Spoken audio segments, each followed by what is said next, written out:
Ini ang Digicast Negros 10, ang top 10 nga mga balita sa Negros Island region. Ang amo ni gadulong sa inyo, kagyari nato nga mga top stories of the day. Today is February 26, 2026, Webes nga adlaw.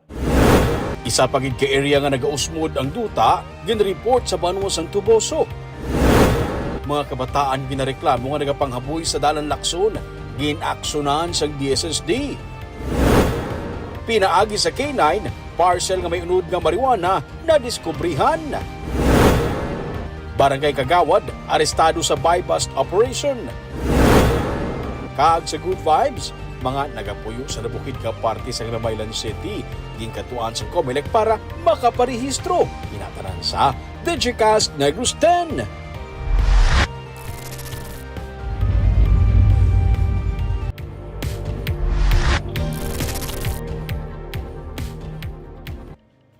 Sa number 10, 500 ka mga tablets nga ginhatag sang PAGCOR sa syudad sa Bacolod. Plano nga ibutang sa ginaplano nga mobile library. Ginbaton sa syudad sa Bacolod sang Martes ang 500 ka mga tablets nga ginhatag sang Philippine Amusement and Gaming Corporation. Ang mga tablets ang tuyo sa syudad nga ibutang sa ginaplano sini nga Mobile Learning Center kun Mobile Library. Gisiling ni Mayor Greg Gasataya nga imbes nga ipanagtag sa pila lang ka mga estudyante ang mga tablet, igabutang na lamang ini sa mobile library. Agud mas madamo ang estudyante ang makapulos. Ang amo nga mobile library, ang plano nga itukod sa syudad kaupod sa Department of Education sa masunod nga school year. Kung tigayon na nga malunsar ang mobile library, magalibot ini sa mga bulutuan sa syudad, agud magpahulam sang ilang mga gamit, lakip na diri ang mga tablets. Actually, nag-request kami from PAGCOR for the 500 tablets. Ang ini nga tablets, turnover nila kahapon. Ang amon nga intention sila is that we will facilitate nga mabutang siya sa atong ginapropose nga mobile learning center. Okay, ang mobile learning center naton, once maglibot ni siya, in coordination with DepEd, maglibot sa different schools, kinanglan gid sa gadget, either laptop or tablet or whatever. So kabalukutan ang iba ng kabataan, YSU. So idri na lang na namon i-couple na project kaya para mas madamo ang maka-benepisyo. Okay, kung ihatag ni kung sa isa ka tao, siya lang makapulos. Unlike kung ibon mo siya part sa program sa Department of Education kag syudad, mas madamo ang mga students from different schools ang maka-avail sila. So this is going to be an innovation na amon na paghimuon by the next school year.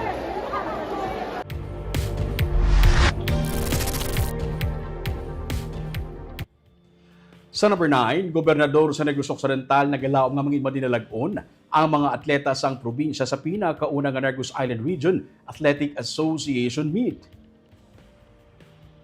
Nagalaom si Governor Eugenio C. Lacson nga pagkatapos ang niraam, kalabanan sa magatiglawas ang NIR sa palarong pabansa, magagikan ayan sa Bacolod o kung sa nagkanalain nga mga lugar sa Negros Occidental. Pahanumdum ni Lacson nga hindi lamang para mag-compete ang mga players, kundi malakip sa ilang tinutuyo ang magdaog. Ang probinsya ang nabulig sa uniform kasubungman sa training sang mga atleta. March 1 to 7 ang niraam sa Bacolod City. In the regional team, which will be the result of this regional meet, most of the athletes will come from Negros Occidental. Muna lang ang ginapangabay ko. Whether they come from Bacolod or from the different school divisions. Government siling si Mayor Greg sa event sa kagapon nga gusto niya ang target sa Bacolod is to be the champion. Ang target sa Negros Occidental ang man. Of course, no, we go all out there to compete, not only to compete but also to win. No?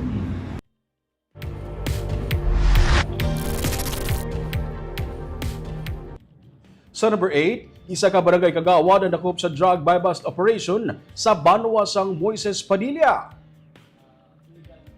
Isa ka incumbent barangay Kagawad sang Isabela ang nadakpan sa ginpatigay nga drug buy-bust operation sa New Stockyard, Barangay 1 sa Banwa sang Moises Padilla. Ginsiling ni Police Major Ryan Villasario ang hepe sa Moises Padilla PNP nga si alias Laimel, 41 anyos, ang ginakabig nga high-value individual kagyara sa listahan sang Barangay Anti-Drug Abuse Council ukon Badak sang Barangay 6 sa Banwa sang Isabela. Isa man ka drug surrender ang kagawad sang siya ang wala pa sa pwesto. Nakuha sa kagawad ang 4 ka grams sang ginasuspetsuhan shabu nga nagabalor sang 27,200 pesos. Suno kay Villasario, mga isa man kabulan ng surveillance sa kagawad nga nagakomisyon sa mga baboy kag iban pa nga kasapatan sa New Stockyard. Detained karon sa custodial facility sa Moises Padilla Police Station ang kagawad kag paagi sa inquest proceeding siya ang napasakaan sa kaso nga pagbaligya kag possession sang illegal drugs kag paraphernalia. Sir, ang namin mga transaction sa New Stockyard, sir, droga? Yes, ma'am. Kay 9165 man ang aton is commission siya sa New Stockyard. Ang iya na ang legal legal front ya is muna nag-commission sa mga stockyard nga mga nag-commission sa mga baboy, mga o ang mga dira. But in behind is ang pag transaction sang illegal na drugs. So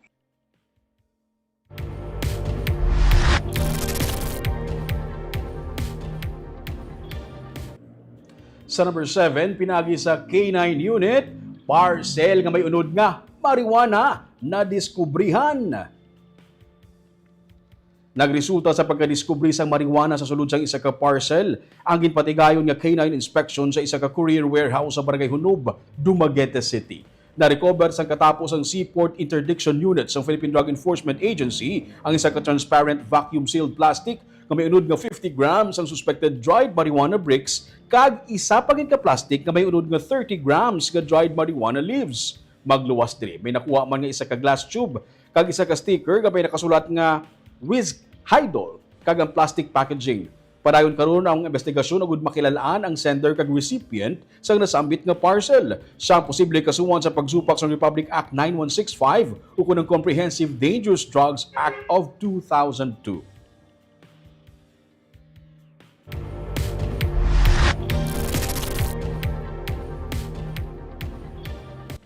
Sa number 6, isa ka lalaki patay sa pagpaniro sa Bacolod City sang kagabi.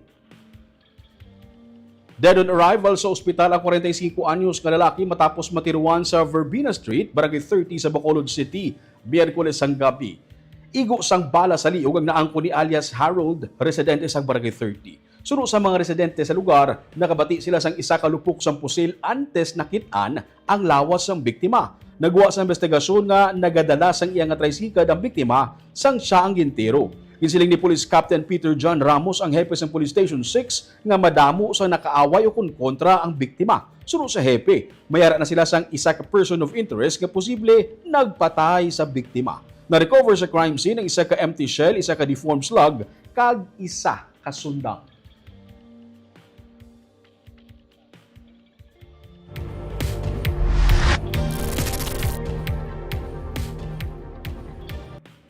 Sa number 5, isa ka babae nga nagalakat lang sa dalan, ginlaslas sa liog, patay.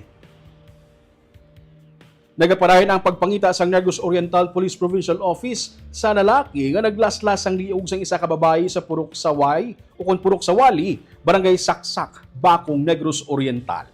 Ang biktima ang gikilala kay alias Ami nga nagalakat lang papauli halin sa Tianggi sang gulpi na lang ginatake sang suspect kag ginlaslas ang iyang liog gamit ang wala pa mahibaluan nga armas. Sa report sang PNP, ang biktima ang gilayon nga gindala sa ospital sa Dumaguete City pero patay na ini sa pag-abot sa ospital.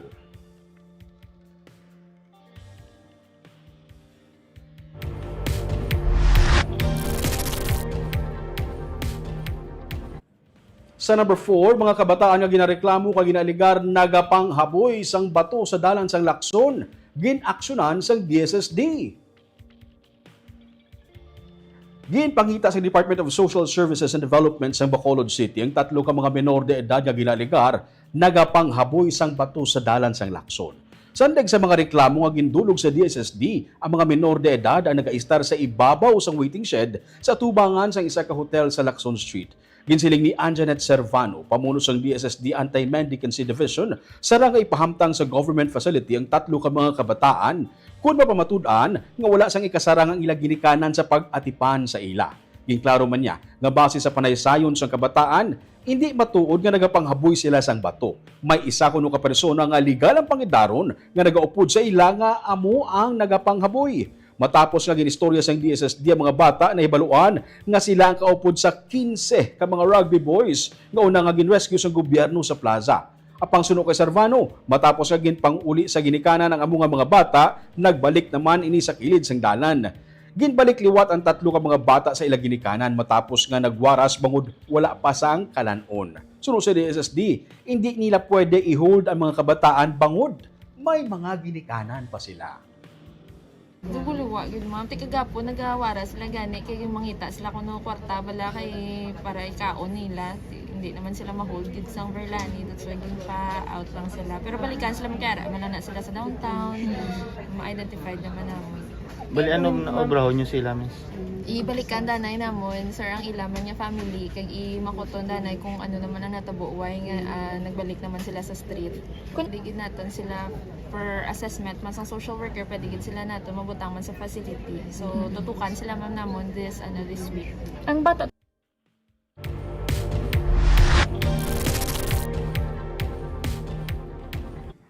Sa number 3, masobra sa 30 ka mga baligyaan sa palibot sa Bacolod City Government Center ang ginhatagan sa notice to vacate. Ginatagan sa Bacolod City Legal Office ang 10 working day notice ang 47 ka mga baligyan nga nahamtang sa palibot sa Bacolod City Government Center agud maghalin sa ilang pwesto. Inibangod wala sila sang may ginakaptan nga permit gikan sa syudad kag nagalapas ini sa deed of donation nga ginpirmahan sa syudad kag sang donor sang duta nga ginatindugan sa government center.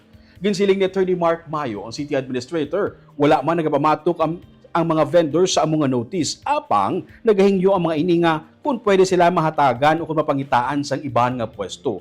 Matapos nga naghatag sang formal letter ang mga vendors, ipasaka ini sa syudad sa sanggunian panglungsod agud maistoryahan kung posible sila nga mahatagan sang special permit o kung mapangitaan sang alternatibo nga lugar. Dugang ni Mayo, obligado ang syudad nga ipabilin nga hilway ang palibot nga baligyaan bangod o kung na dapat nga hilway ang palibot sa mga baligyaan bangod ini ang nakasulat sa ilaging pirmahan nga deed of donation. Sandig sa mga dokumento, hindi pwede nga may mga business activities sa palibot sang BCGC. Kaya ginaayo na nila, they're willing actually to vacate sa mga areas nga hindi dapat, but they're asking for an alternative nga area. So amo na ang paminsara naman kag diskusyonan sang local market committee kung diin pa sila pwede ma-silo. But definitely our objective aware man na sila nga ma-free up gid na da. Kaya we are obliged nga mag-comply sa obligations naton sa deed of donation. Kung mobile, then we have designated areas under our ambulant vendors kag may prescribed time. Kag we can regulate them, magaanta sila special permit, IDs, but then may iban nga luya gidya magpwesto sa hindi dapat pwestuhan. So amo nang gina-deal naton with them. Deed of donation, only livelihood activities just like sa mga blind massage tana bala. So ina pwede, no? But those nga business activities na gid, especially regular vendors, then hindi gid sa pwede.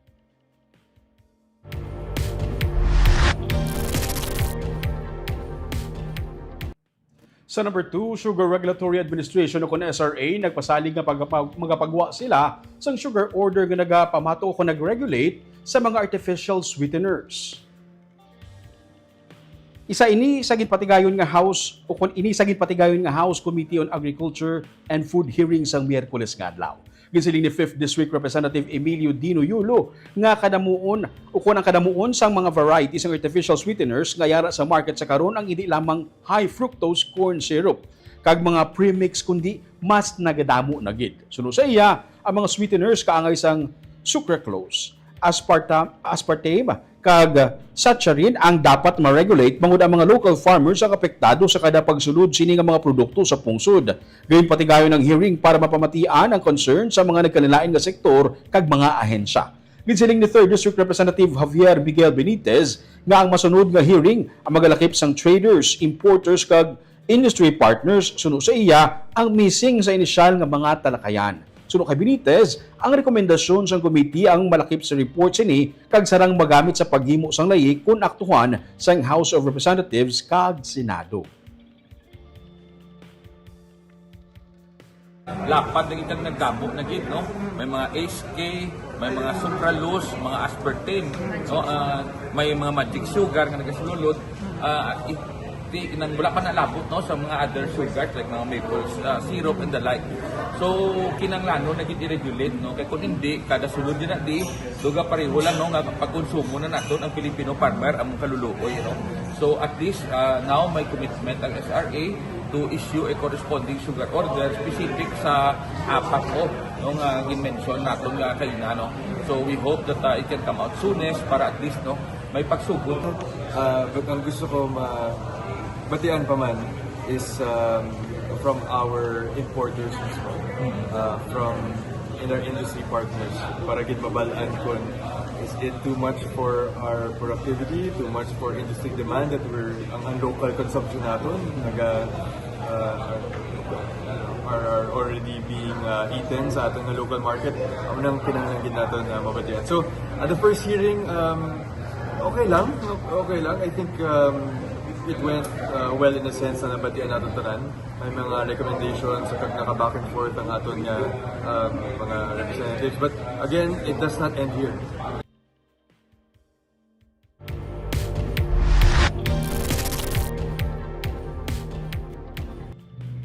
Kag sa numero 1 sa mga balita, subong adlaw. Naguntat na ang pag-usmod sang duta sa may sitio Bairan, Barangay General Luna sa Banwas ng Tubo. So nga ginapatihan, may nagtuhaw nga isa ka sinkhole. Pero sa katupad naman sila nga sitio, may nadiskubrihan nga may pag-usmod pagid sang duta. 11 feet kag 9 inches ang kabilugan niya ginusmod sang duta sa sitio Bairan. Inisunod sa kay Municipal Disaster Risk Reduction Officer sang Tuboso, Engineer Hospicio Carbojosa Jr. Humalin Pebrero 18, nag-record sila sang 11 feet and 5 inches nga pagkausmod. Pag-check nila sa kahapon, wala na ini madugangan pa. Ang mga crack naman sa ibabaw nga bahin ang namutikan nga daw nagdako kag kasubong nga mayara sang soil erosion. Suno kay Carbojosa, nag-untat na ang pag-ulan nga mahimo isa man sa mga kabangdanan sa pag-usmod sang duta. Sa ikaduha nga semana sang Marso, magabalik ang Mines and Geosciences Bureau dala ang ilang mga equipment para mapatod kung ano ang gitunaan sa pag-usmod sang duta. Mga 3 kilometro gikan sa Bairan ang sitio Bugho. Ginbisitahan man ini sang MGB na Malagpa bangod may pag-usmod man sang duta nga nagalapad sang 90 meters ang diameter. Mga isa katapak ang ginusmod sini. Ang initial nga assessment sang MGB, isa ini ka cover collapse nga category man sang sinkhole. Padayon man ang pag-usisa sini. Estimate namon ma'am, maglapad siya sa sa Bairan around siguro 90 meters ang iya diameter. Kay pabilog man ang pabilog man gyapon. Oo, pabilog man. So pero why nito na balikan, sir? Ang bugho. Ang bugho so far gin-monitor na namon sir. Nabalikan ko namon pero amo man lang gyapon mga 1 foot. Okay. Pero as per sir, as per sa mga nag-start pa bala ditong area. Halin pa to siya sang ma'am sang bagyong Tino, may na-observe na sila nga nag-usmod to pero gamay lang nga pag-usmod kag gamay nga crack. Nagdugang siya sang sige-sige to inulan sang February 8 to 10.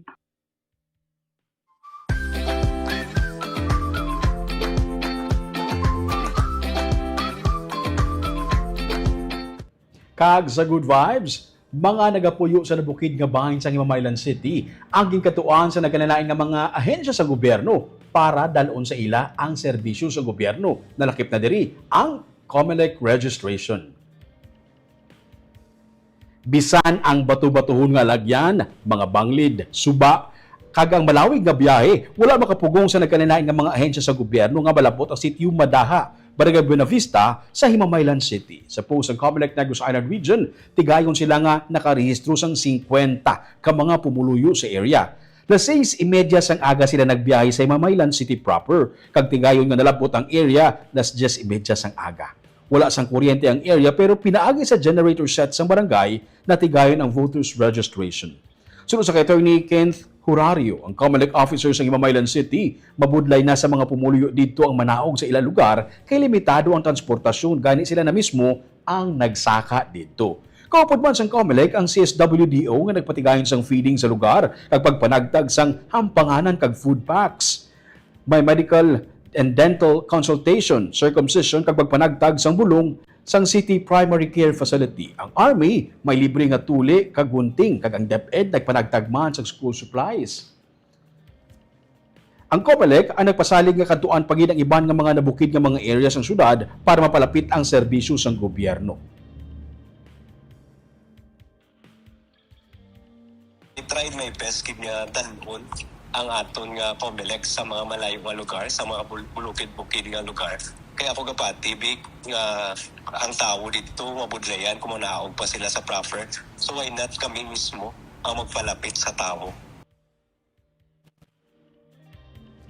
Kag shoutout anay sa aton nga live viewers sa buong hapon si Ma'am Jubea Yap Janala, a pleasant and cool afternoon Choy Ruming Subaldo and DJ Cas Negros. Watching live from Baguio City. Cool sa inyo, ma'am. Diri sa amon, init na. Nagligad-ari kami sa tubangan sang aircon. Subong likod na kay aircon.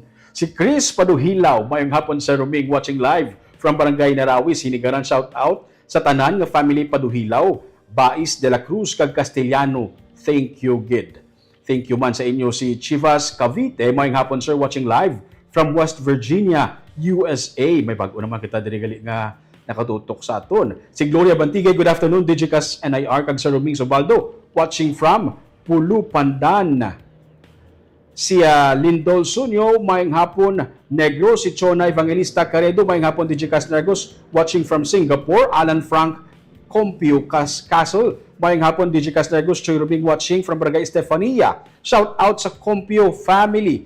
Compio family nila sa Maya, Barangay Estefania. Si Jessery Garutsa Hivero, mayang hapon ka DJ Cas Ruming, always watching it. Please shout out kay Sean Andre and Fiwi kag Jolan. Salamat gid sir. Salamat man sa inyo sa pagtutok sa amon sa kada hapon.